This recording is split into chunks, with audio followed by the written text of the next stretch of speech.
Bismillahirrahmanirrahim. Assalamualaikum warahmatullahi wabarakatuh. Innal hamdalillah nahmaduhu wa nasta'inuhu wa nastaghfiruh wa na'udzu billahi min shururi anfusina wa min sayyiati a'malina. May yahdihillahu fala mudilla lahu wa may yudlil fala hadiya lahu. وأشهد أن لا إله إلا الله وحده لا شريك له وأشهد أن محمدا عبده ورسوله اللهم صل وسلم على نبينا محمد وعلى آله وصحبه أجمعين أما بعد. Kaum muslimin dan muslimat rahimani wa rahimakumullah. Alhamdulillah, segala puji bagi Allah Subhanahu wa taala yang senantiasa memberikan hidayah kepada kita. Karena hidayahnya itu juga kita bisa berkumpul di dalam masjid yang penuh berkah ini guna mempelajari bagian dari agama kita yang perlu kita pelajari. Salat beriang salam semoga dan anugerah Allah Subhanahu wa taala kepada Nabi kita Muhammad sallallahu alaihi wasallam.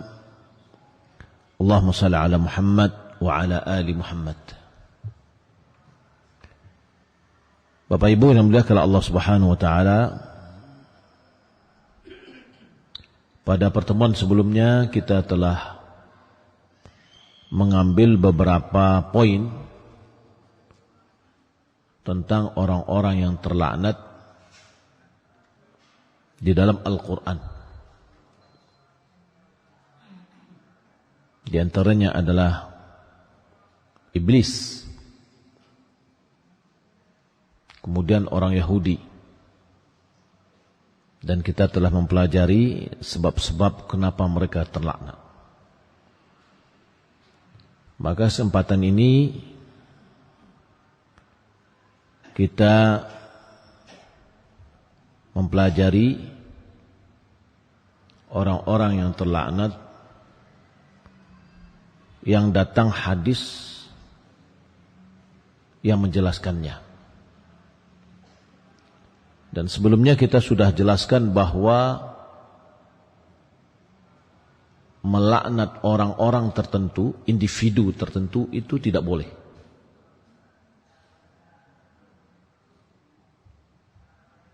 Yang dilaknat itu adalah perbuatannya atau sifat.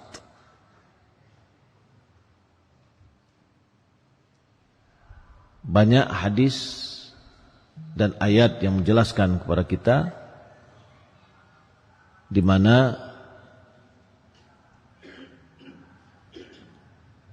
dilaknat wasf atau sifat yang ada padanya. Dan sifat itu adalah akibat dari perbuatan yang dilakukan. Di antara hadis yang menjelaskan dari hadis Ali bin Abi Thalib radhiyallahu ta'ala an, qala Rasulullah sallallahu alaihi wasallam, la'anallahu man la'ana walidayhi, atau la'anallahu man la'ana walidahu, وَلَعَنَ اللَّهُ مَنْ ذَبَحَ لِغَيْرِ اللَّهِ وَلَعَنَ اللَّهُ مَنْ آوَى مُحْدِثًا وَلَعَنَ اللَّهُ مَنْ غَيَّرَ مَنَارَ الْأَرْضِ. Hadis ini riwayat Imam Muslim, Nasa'i, Imam Ahmad dan yang lainnya. Ya, artinya adalah Allah Subhanahu wa taala melaknat orang yang melaknat orang tuanya. Ya, laknat kemarin kita sudah pelajari atau sebelumnya, yaitu at-tard min rahmatillah, terusir dari rahmat Allah. Ya, ucapan kita yang mengatakan misalkan ya melaknat, mendoakan celaka, itu adalah bagian dari bentuk laknat. karena kita sudah mendoakan yang buruk. Maka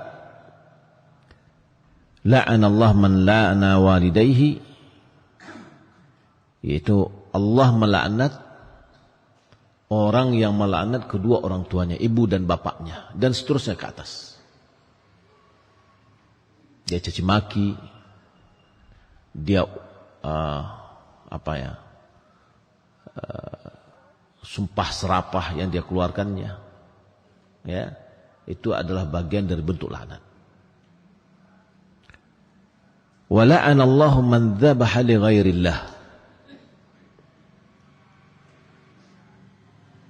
Taib. Termasuk dalam melaknat dalam hadis ini juga mencela orang tuanya. Baik mencela orang tuanya secara langsung atau mencela orang tuanya tidak secara langsung.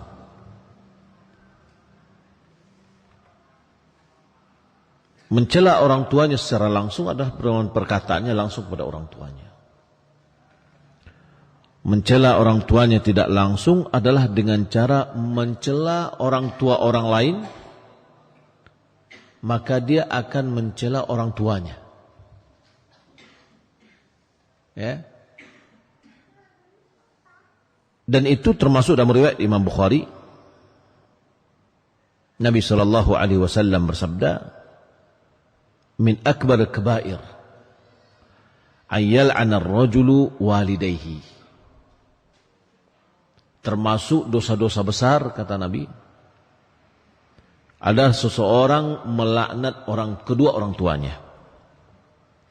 Qila ya Rasulullah, kaifa yal'anu ar-rajulu walidayhi? Bagaimana seorang bisa mencela atau melaknat orang tuanya? Qala yasubbu ar-rajulu aba ar-rajul fa yasubbu abah wa yasubbu ummahu fa yasubbu ummah. Yani dia mencela bapak seseorang, lalu orang itu membalas dengan mencela bapaknya. Atau mencela ibunya, maka orang itu pun akan membalas mencela ibu orang yang mencela pertama.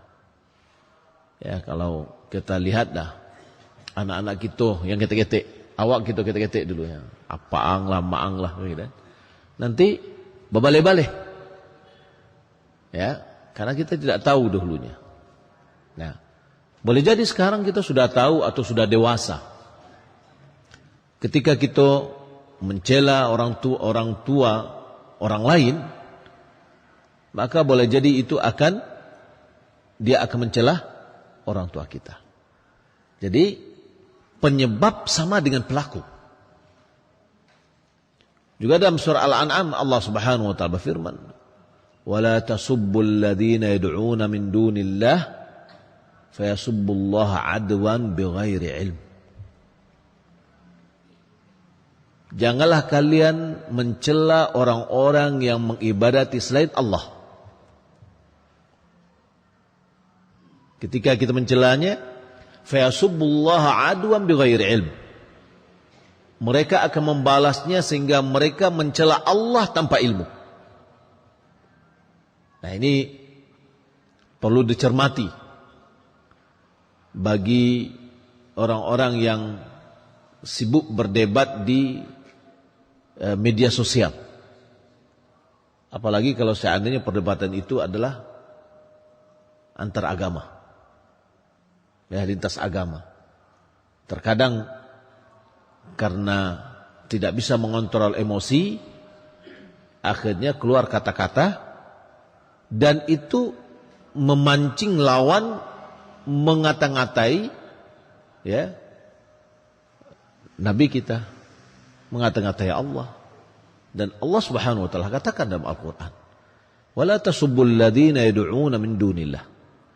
Jangan kalian mencela orang-orang yang mengibadati selain Allah, yang akibatnya mereka mencela Allah tanpa ilmu.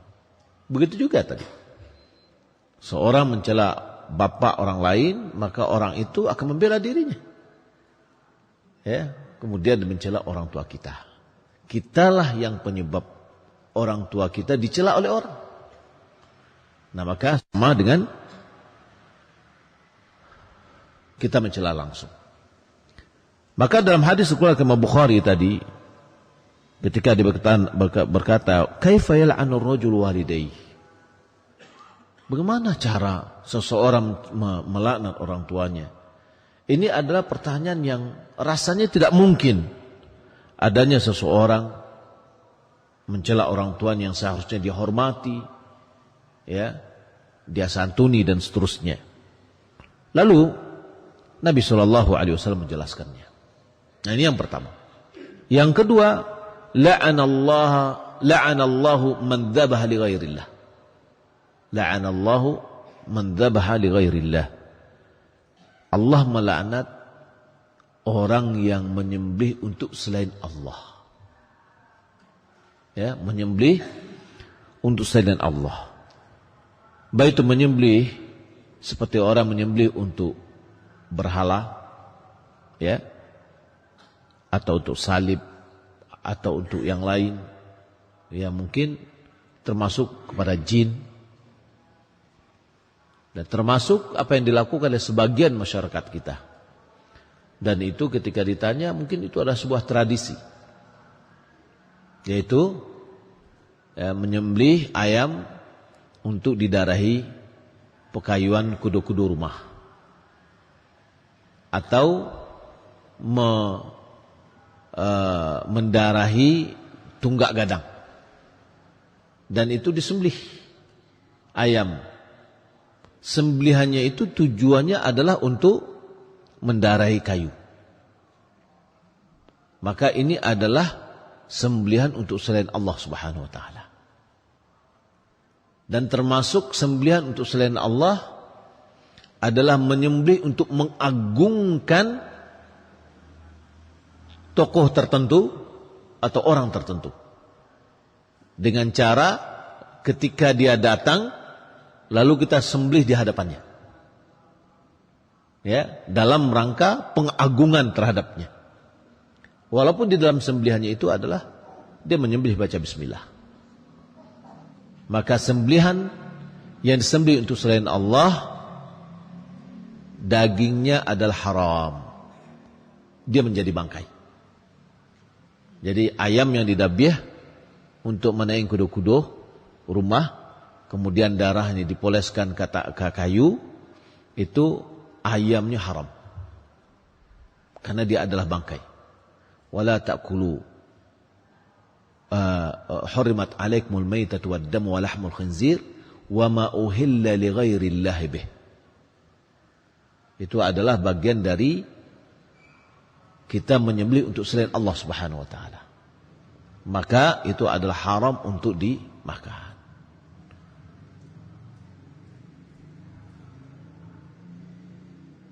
Maka tidaklah boleh kita menyembelih untuk sembelihan kepada selain Allah Subhanahu wa taala. Maka sembelihannya adalah haram, baik yang menyembelihnya adalah muslim atau menyembelihnya adalah non muslim. Kalau seandainya tujuan dia untuk dalam menyembelih itu adalah pengagungan terhadap orang yang dipersembahkan kepadanya sembelihan itu selain daripada Allah, maka itu adalah, ya, pengagungan yang diharamkan. Atau dalam rangka pendekatan diri, maka itu adalah ibadah kepada selain Allah Subhanahu wa taala. Apabila yang menyembelihnya adalah muslim, maka bisa menyebabkan dia murtad. Maka kita harus hati-hati. Jangan dijadikan ini alasannya adalah sebuah tradisi, ya. Ternyata ini adalah bagian dari akidah yang harus kita perhatikan.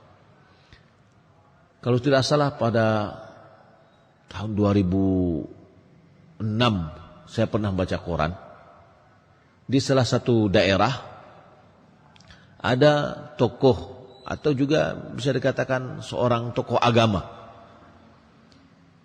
Dia meresmikan untuk salah satu rumah ibadah, yakni musala, bangun musala. tapi didabih ayam untuk manaian kuda-kudanya. Ya, subhanallah. Allah Subhanahu wa katakan, wa anna lillahi wa annal masajida lillah fala tad'u ma'allahi ahada. Sesungguhnya masjid-masjid itu adalah milik Allah. Maka janganlah ibadati atau seru atau berdoa di masjid itu selain daripada Allah Subhanahu wa taala. Nah, ini membuat masjid mushola, tempat ibadah, masjid, namun praktek, bagian dari praktek syirik terlakukan. Ya, ini disebabkan oleh boleh jadi ketidaktahuan, menganggap itu adalah sebuah tradisi. Kemudian yang ketiga, la'anallah man awa muhditha.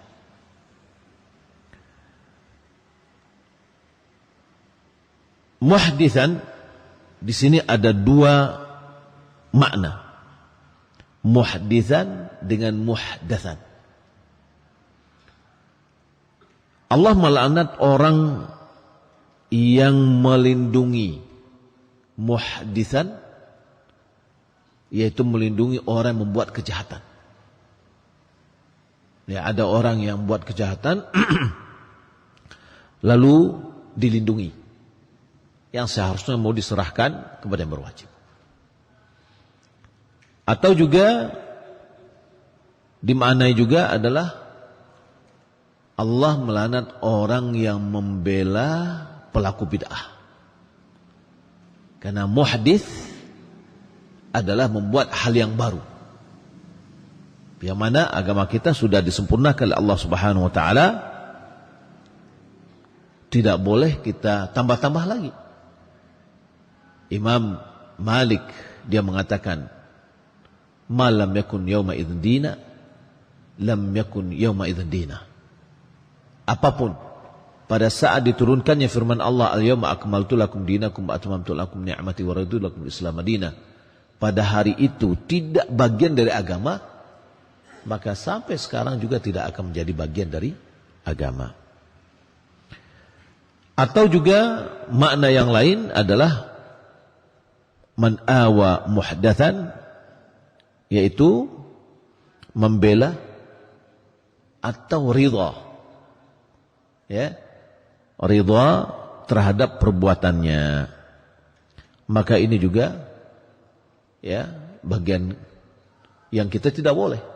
Nabi SAW mengatakan, "Man ra'a minkum munkaran falyughayyirhu biyadihi, fa illam yastati' fa bilisanihi, wa illam yastati' fa biqalbihi, wa dzalika adhaful iman." Siapa yang melihat sebuah kemungkaran, hendaklah dia rubah dengan tangannya. Jika dia tidak mampu merubah dengan tangan, karena untuk merubah dengan tangan harus ada kekuasaan dan harus ada kemampuan, maka rubahlah dengan lisannya, yaitu mencegah dengan lisan. Fa illam yastati', jika dia tidak mampu merubah dengan lisan, maka yang terakhir itu adalah merubah dengan hati. Dan itu adalah selama-lamanya iman. Apa makna merubah dengan hati? Yaitu kita membenci perbuatan tersebut. Ya, tidak kita ridhai. Jika kita ridhai, maka sama dengan kita melakukannya. Ya. Kemudian yang terakhir adalah la'anallah man ghayyara manaral ard. Allah Subhanahu wa taala melaknat orang yang merubah batas-batas tanah. Ya. Manaral ard itu adalah tanda-tanda atau batas-batas bumi. Itu maksudnya itu adalah batas tanah yang memisahkan tanah seseorang dengan tanah yang lain. Maka ini terlanat. Ya, seseorang yang dia bukan tanahnya lalu dirubah sedikit. Ya. Begitu juga kalau misalkan pematang sawah kalau kita. Ya. Kadang-kadang pematang sawah dulu laweh, kini ketik leh. Ya, sebenarnya ukuran kita sudah ada. Yang tidak milik kita nggak boleh kita ambil. Karena Nabi SAW mengatakan, man zalama shibra minal ard tawwaqahu yaumal qiyamah sab'a radin. Hadis Nabi SAW, beliau mengatakan, siapa yang mengambil satu jengkal tanah secara zalim. Zulm berarti tidak milik dia, satu jengkal aja. Maka dipikulkan kepadanya pada hari kiamat nanti 7 lapis bumi. Ya, kalau satu jengkal ke bawah 7 lapis bumi, berapa volumenya? Ya, sangat berat. Kalau kita memikul satu karung tanah aja udah berapa beratnya. Ya, apalagi 7 lapis bumi. Satu jengkal. Bagaimana dengan 1 meter? Ya, 1 jengkal, tapi kesananya itu 100 meter. Ya, berapa luasnya? Lalu bagaimana lagi dengan lebih dari itu? 1 kapling, 2 kapling, 1 hektar, 2 hektar, yang bukan milik dia. Ya, apalagi dia tahu celah untuk mempermainkan proses hukum. Allah Subhanahu wa taala berfirman di akhir dari surat ayat-ayat puasa. Apa kata Allah? Wala ta'kulu amwalakum bainakum bil batil wa tudlu biha ila al hukam litakulu fariqan min amwalin nas bil itsm wa antum ta'lamun. Janganlah kalian memakan harta sebagian kalian itu dengan cara batil, yaitu dengan cara menyuguhkan harta ini kepada pengadilan agar kamu memakannya. Wa tudlu biha ila al hukam litakulu fariqan min amwalin nas, agar kamu makan sebagian dari harta manusia. Wa antum ta'lamun. Kalian sadar tahu itu bukan milik kita. Ya. Apa kolerasinya ayat ini diletakkan di akhir dari ayat puasa? Ya, hubungannya wallahu alam, wahai orang-orang yang sudah mampu puasa 1 bulan, yang bisa menahan dirinya dari makan dan minum, ya, yang itu adalah makan dan minum itu adalah halal, mampu menahan makan dan minum selama sebulan pada siang hari, maka menahan diri dari harta yang bukan hak kita, ya, yaitu harta orang lain, yang seharusnya harus mampu juga untuk menahan diri. Jadi merubah tanda-tanda, ya, dari tanda tanah kita, sehingga tanah kita semakin melebar, itu akan diminta pertanggungjawaban nanti di akhirat, dan di dunia kita kena laknat. Di akhirat dipikulkan kepada kita, ya, sejumlah 7 lapis bumi. Ini yang pertama. Hadis yang pertama. Hadis yang kedua masih berhubungan dengan akidah, yaitu hadis Aisyah radhiyallahu taala anha. Nabi sallallahu alaihi wasallam qaal, la'ana Allahu al-yahuda wan nasara ittakhadhu qubur anbiya'ihim masajid. Allah melaknat. Siapa yang dilaknat oleh Allah? Orang Yahudi dan Nasrani. Apa sebabnya?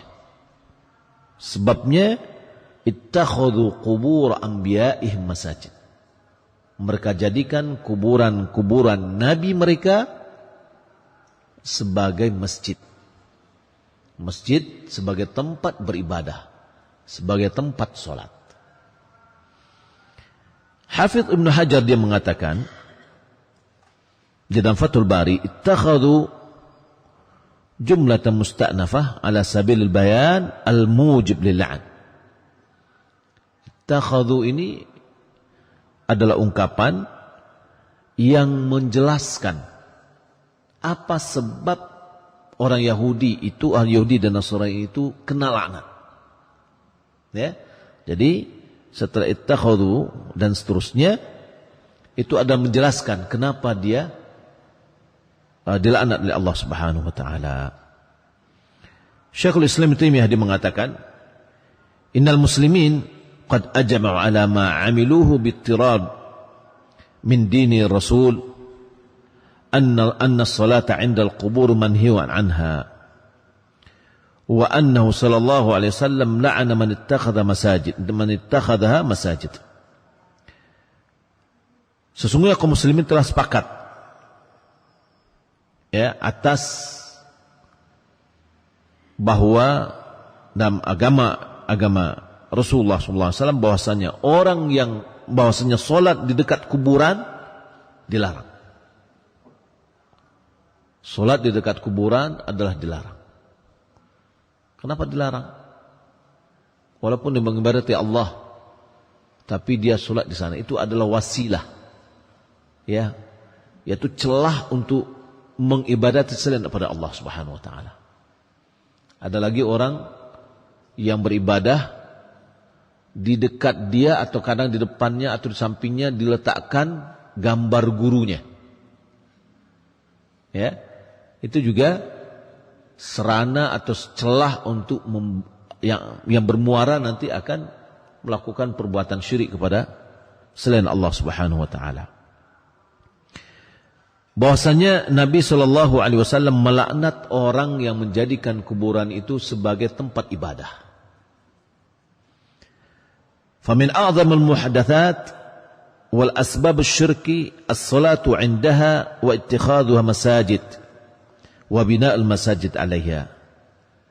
Di antara perbuatan-perbuatan yang baru dan sebab-sebab perbuatan syirik adalah solat di dekat kuburan dan menjadikan kuburan sebagai tempat solat atau tempat ibadah dan membangun masjid di atas kuburan.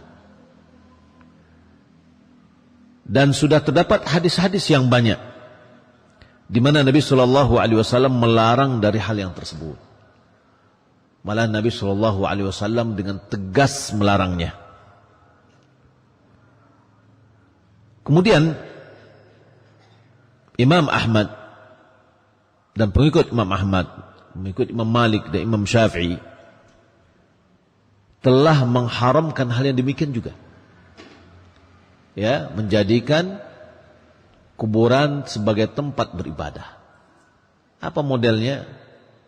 Yaitu dengan datang ke sana untuk mengkhususkan berdoa kepada Allah. Datang ke sana untuk mengkhususkan membaca Al-Quran. Atau datang ke sana untuk mengkhususkan beribadah di sana. Maka ini menjadikan kuburan sebagai masjid.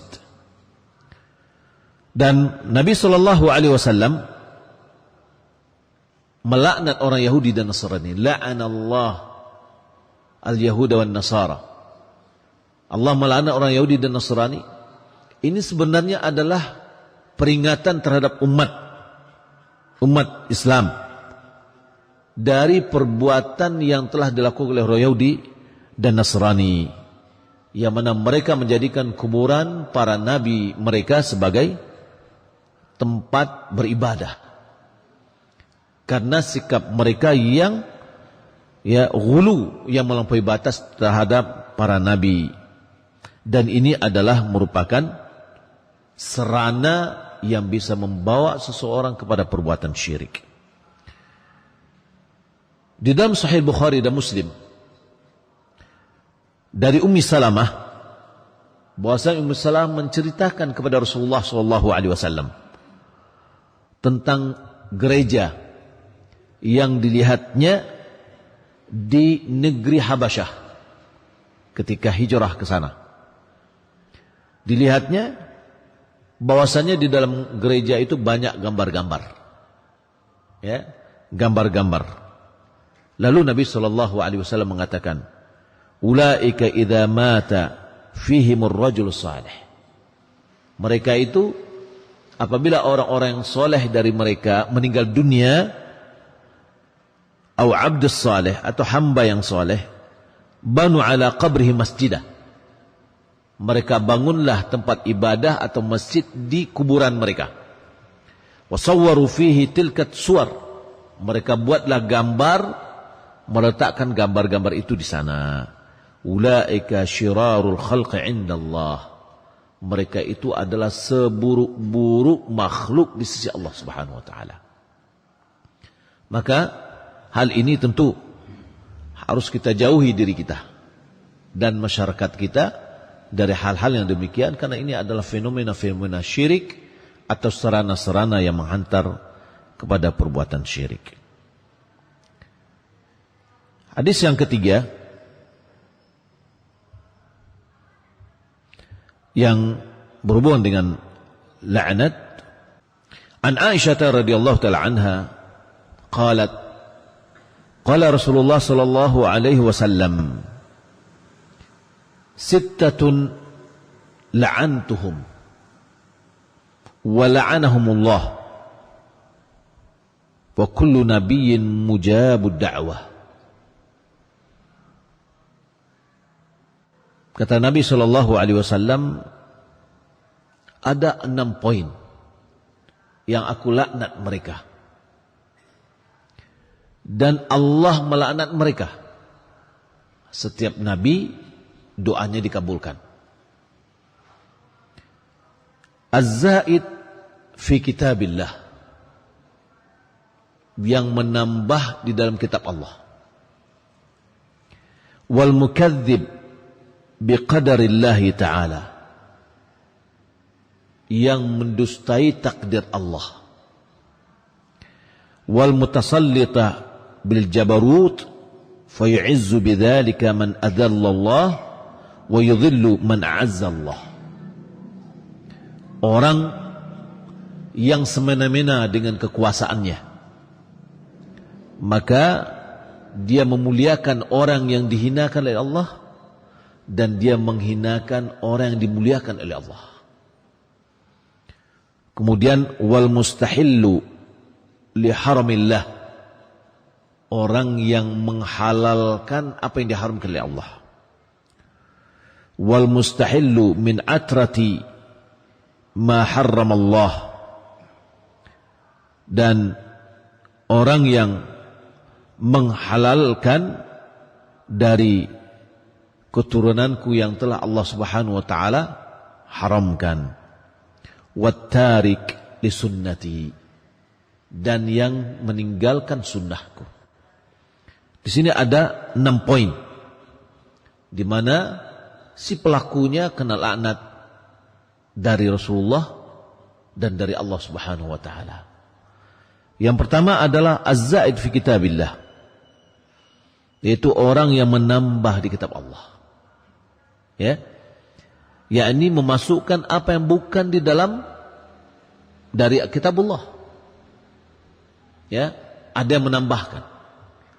Al-Quran, Allah Subhanahu wa taala jamin, inna nahnu nazzalna dzikra wa inna lahu lahafizun.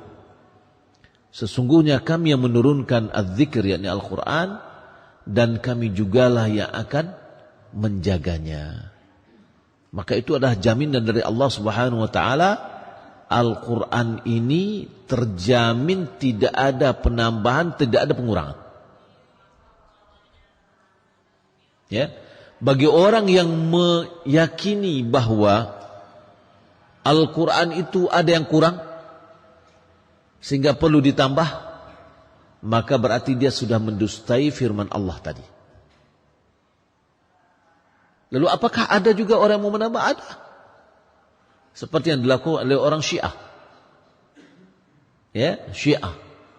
Yang mereka mengatakan bahwasanya Al-Quran yang ada sekarang itu sudah terjadi perubahan. Berarti dia mendustai firman Allah yang mengatakan tadi bahwasanya kami menurunkan az-zikr dan kami juga yang menjaganya. Kemudian mereka mengatakan ada beberapa surat yang lain, ya, ada namanya surat wilayah. Nah, sehingga mereka mengatakan bahwa Al-Quran yang sebenarnya katanya adalah Mushaf Al-Fatimiyah, ya, yang mana jumlahnya 3 kali lipat dari Al-Quran yang ada sekarang. Ya, Maka keyakinan ini tidak kita ragukan lagi bahwasanya ini adalah keyakinan yang bertentangan dengan Al-Quran dan Sunnah. Dan berdasarkan hadis yang kita bacakan tadi, bahwa dia adalah orang yang meyakini atau menambah dari Al-Quran yang bukan darinya, dia kena laknat dari Allah Subhanahu wa taala dan kena laknat dari Rasulullah sallallahu alaihi wasallam. Kemudian adalah mendustai takdir dari Allah Subhanahu wa taala. Kemudian orang yang leluasa yang menguasai dengan kekuasaannya, ya, sehingga yang semena-mena dia mengangkat orang dan menurunkan atau menjatuhkan orang. Orang yang dimuliakan oleh Allah dia jatuhkan, orang yang dihinakan oleh Allah dia angkat. Maka ini termasuk orang yang dilaknat oleh Allah Subhanahu wa taala dan oleh Rasulullah. Kemudian juga adalah orang yang menghalalkan apa yang diharamkan oleh Allah Subhanahu wa taala. Ya. Maka oleh karena itu kata ulama, ketika berhubungan dengan hal-hal yang telah yang menghalalkan apa yang diharamkan, maka dihukum oleh ulama sebagai salah satu sebab nawaqidul Islam yang bisa menggugurkan keislaman.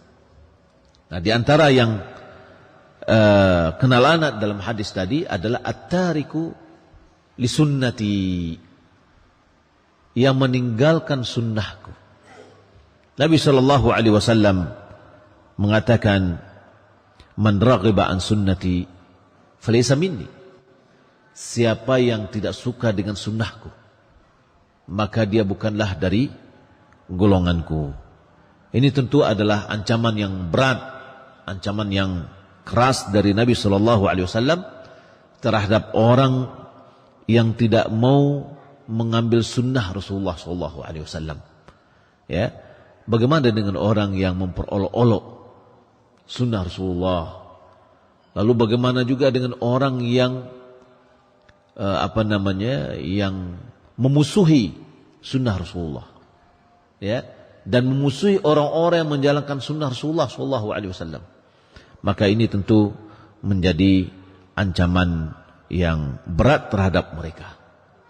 Semoga Allah Subhanahu wa taala memberikan rasa kecintaan kita kepada Rasulullah, mengikuti sunnah Rasulullah SAW, kemudian membelanya. Karena salah satu tanda cinta kita kepada Rasulullah SAW adalah menjalankan sunnahnya, menebarkan sunnahnya, membela sunnahnya. Wallahu ta'ala alam. Sudah masuk waktu ya? Ya. Mungkin azan dulu. Silakan. Kita tambah beberapa hadis lagi yang berhubungan dengan ini, insyaallah ta'ala. Baik. Poin-poin yang lain yang berhubungan dengan yang dilaknat oleh Rasulullah SAW yang berhubungan dengan harta manusia, yaitu hadis Jabir bin Abdullah radhiyallahu ta'ala anhu, qala Rasulullah sallallahu alaihi wasallam, la'anallahu akilar riba wa mukilahu wa syahidaihi wa katibahu wa qala hum fihi sawa. Dari Jabir bin Abdullah dia berkata, qala Rasulullah sallallahu alaihi wasallam, Allah melaknat orang yang memakan riba, orang yang menyuguhkan riba, orang yang menjadi saksi, dua orang saksi terhadap transaksi riba, kemudian orang yang menuliskan riba. Lalu Nabi SAW mengatakan, wahum fihi sawa, mereka itu semua sama. Ya, ini sama-sama kena laknat semuanya.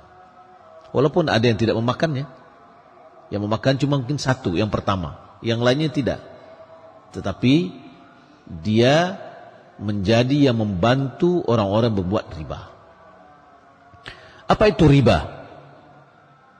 Riba dalam hukum asal, riba itu adalah tambahan. Ya. Penambahan yang ada. Penambahan yang diberikan dari pokok hutang.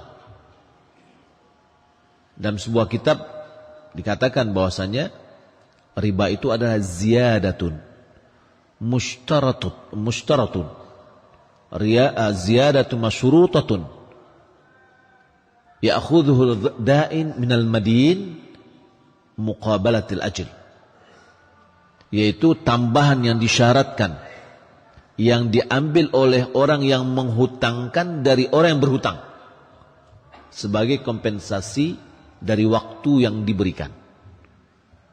Jadi ketika seorang mengambil hutang lalu dia syaratkan nanti dengan sekian lama bayarnya sekian, ada penambahan disyaratkan, baik itu disyaratkan secara lafaz atau dengan cara janji diberikan lebih, maka itu adalah riba.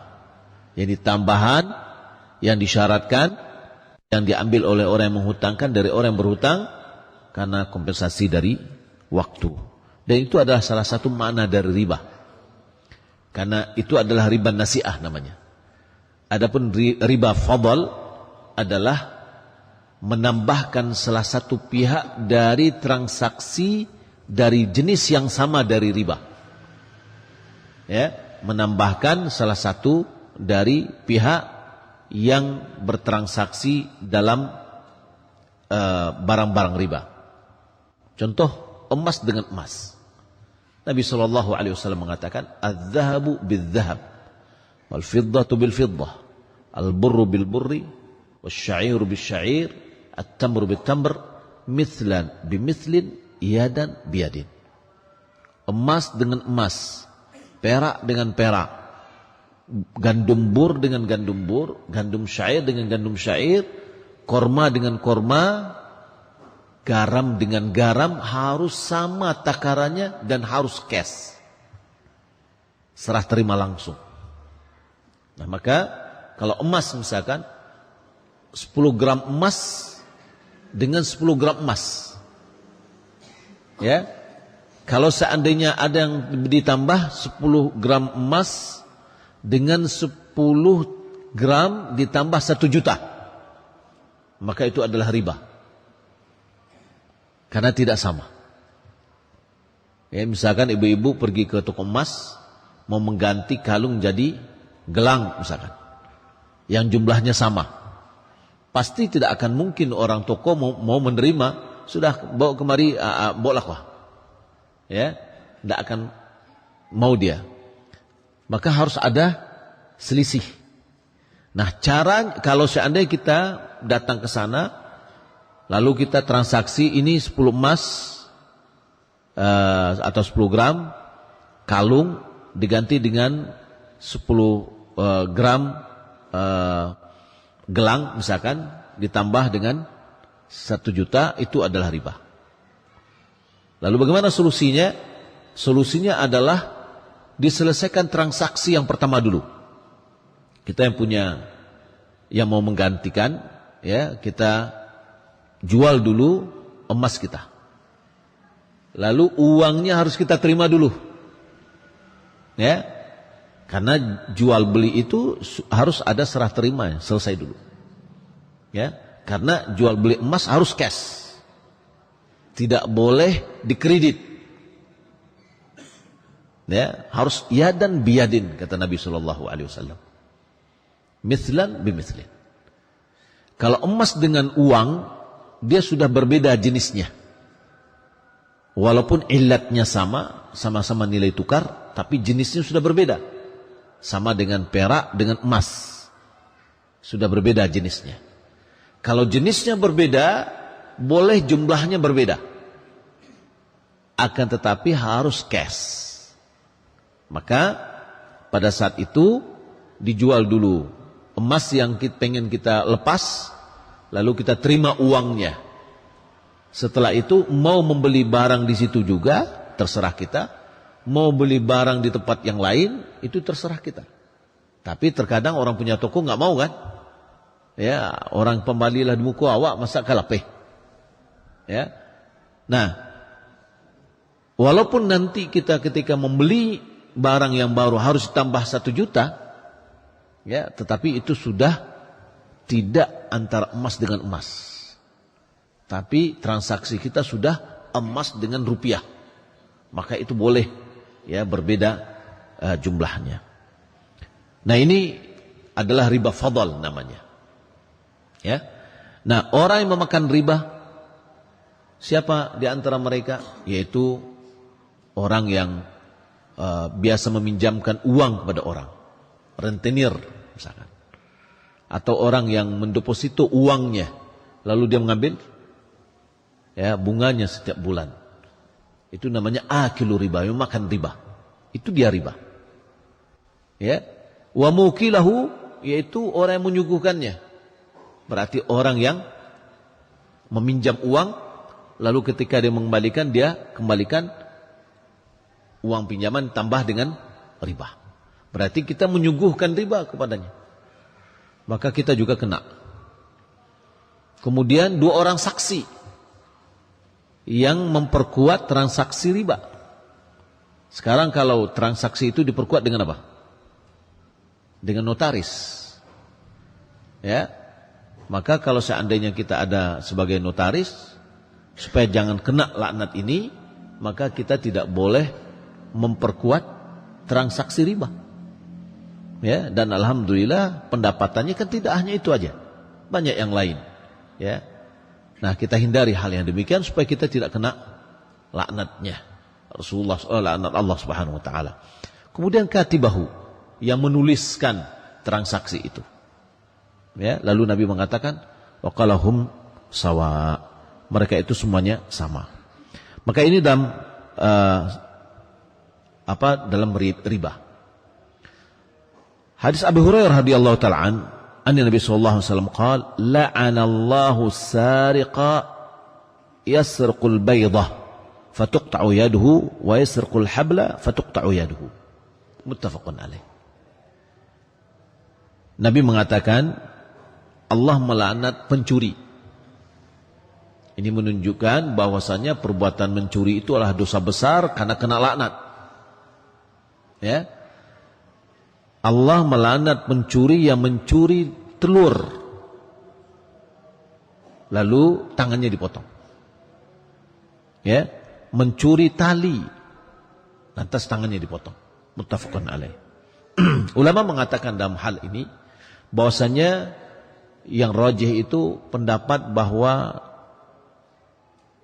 memotong tangan orang mencuri itu ada nisabnya, yaitu 1/4 dinar. Ya, 1/4 dinar kalau dia mencuri 1/4 dinar ke atas baru dipotong tangannya. Dan ada syarat-syarat tertentu. Akan tetapi kalau kita lihat ini hadis menunjukkan bahwa orang sebelum dia mencuri yang besar diawali dengan apa? Mencuri yang kecil-kecil dulu. Ya, barajanya mencuri taluah, ya, mencuri ikan di tabe. Ya, sudah itu ya, semakin banyak sehingga dia mencuri nanti dengan jumlah yang telah dipotong tangannya, tangannya dipotong. Dia mencuri tali apalah nilainya. Akan tapi kalau ini dia biasakan, boleh jadi dia akan bisa menjadi pencuri yang lebih dari itu sehingga tangannya dipotong. Dalam hadis ini menunjukkan bahwa pencurian atau mencuri adalah penyebab kena laknat dari Allah Subhanahu wa taala. Kemudian hadis dari Abdullah bin Amr radhiyallahu taala an qala la'ana Rasulullah sallallahu alaihi wasallam ar-rashi wal murtashi. Rasulullah sallallahu alaihi wasallam melaknat rashi, orang yang memberi riswah. Riswah itu apa? Riswah itu adalah pemberian yang bisa menghantarnya kepada keinginannya. Ya, pemberian yang diberikan yang bisa menghantarnya kepada keinginannya. Maka orang yang memberi namanya rashi. Orang yang menerima namanya murtashi. Ya. Nah, yang dimaksud dengan riswah yang di sini adalah memberikan sesuatu untuk membatalkan hak, ya, membatalkan hak atau menggugurkan hak, atau menjadikan yang lain menjadi gugur, yakni menggugurkan hak orang atau mengambil hak orang yang bukan hak dia. Seperti misalkan dia menyogok atau menyuap hakim untuk mendapatkan yang bukan hak dia. Atau termasuk juga orang mau bekerja, syarat-syaratnya tidak terpenuhi. Sementara syarat harus terpenuhi sehingga dia bisa ikut di dalam ujian misalkan. Ketika syarat-syaratnya tidak terpenuhi, supaya keinginan bisa tetap bisa masuk, lalu dia membayar. Ya, maka itu termasuk dengan riswah. Maka orang yang memberinya kena laknat, orang yang menerimanya kena laknat. Bagaimana dengan orang yang dia tidak ingin, bukan ingin menggugurkan hak orang lain atau mengambil yang bukan milik dia, tapi dia ingin mengambil haknya. Dia ingin mengambil haknya, tapi dia tidak bisa untuk mengambil haknya kecuali harus dengan memberi. Atau dia tidak bisa membela dirinya atau menjaga hartanya kecuali harus dengan memberi. Ya.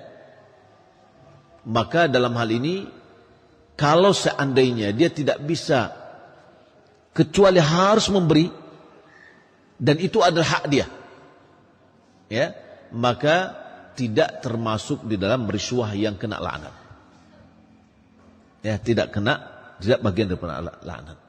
Contoh misalkan kita sudah memenuhi syarat-syarat semuanya, ya, lalu ada aja yang cari-cari kesalahan supaya kita ngasih uang, atau hak kita ditahan-tahan. Seharusnya kita sudah mendapatkan tetapi tidak diberikan.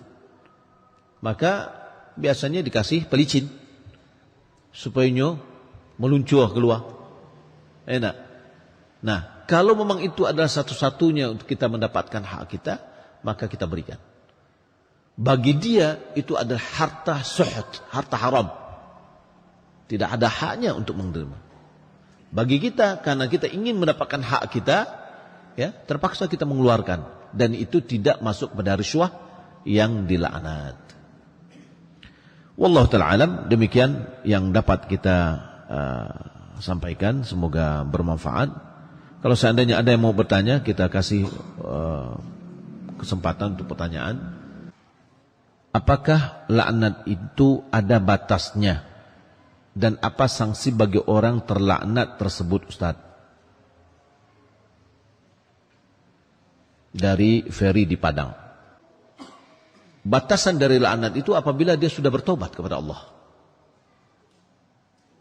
Dia melakukan sebuah kesalahan yang menyebabkan dia terkena laknat, ya, ketika dia sudah bertobat kepada Allah Subhanahu wa taala, maka tidak kena laknat lagi. Karena yang selama dia melakukan itu, maka dia kena laknat. Wallahu a'lam. Kita cukup sampai di sini dulu. Semoga bermanfaat. Kalau ada yang mau ngirim pertanyaan juga, ya, nanti insyaallah kita jawab di luar dari pertemuan kita ini. Mudah-mudahan bermanfaat. Wassalamualaikum warahmatullahi wabarakatuh.